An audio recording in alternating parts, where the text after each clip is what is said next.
The Crown n'a décidément pas la cote chez les têtes couronnées.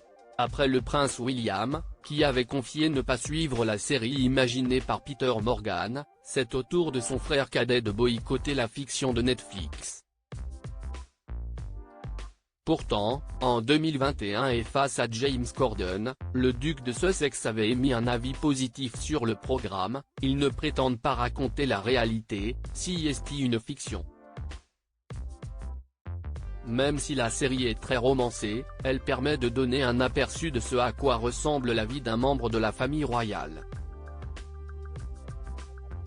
Cette pression, de faire passer le devoir avant tout le reste. Pourtant, avec cette 6e et ultime saison, dont la première partie a été dévoilée le 16 novembre dernier, les producteurs de The Crown ne comptabilisent plus le prince Harry comme l'un de leurs spectateurs. Selon les informations de Page 6, le prince Harry aurait confié à une source proche ne pas vouloir regarder la dernière saison de The Crown.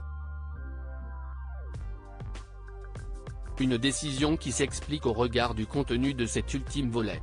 Les événements relatés reviennent notamment sur la mort de sa mère, la princesse Diana, qui a perdu la vie dans un accident de voiture dans le tunnel du pont de l'Alma, lors de l'été 1997.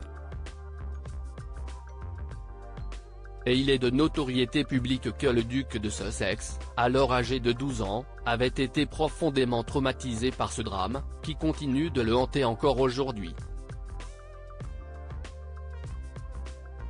Supérieur à les acteurs de The Crown ressemblent-ils à Kate Middleton, William et Charles? Comment The Crown a-t-elle abordé la mort de Lady Diana? En amont du tournage de la 6e saison de The Crown, des doutes avaient été émis quant à la manière dont les producteurs de la série allaient aborder la mort de Lady Diana. Allait-on voir la fameuse Mercedes noire s'écraser à toute vitesse contre les colonnes du tunnel de l'Alma? Allait-on voir le corps de la princesse de Galles ensanglanté, transporté dans l'ambulance jusqu'à l'hôpital de la Salpêtrière?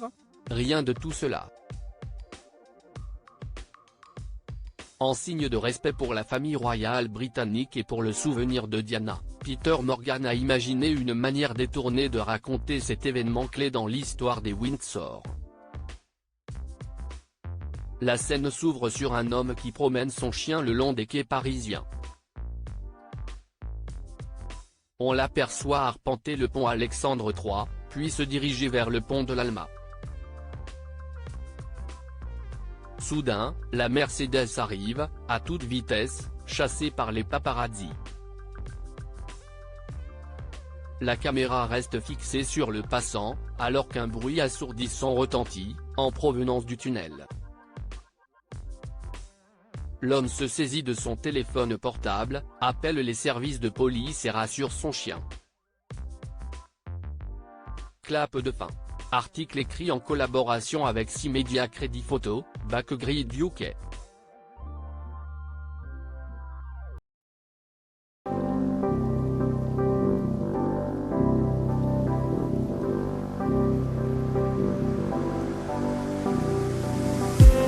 I just need some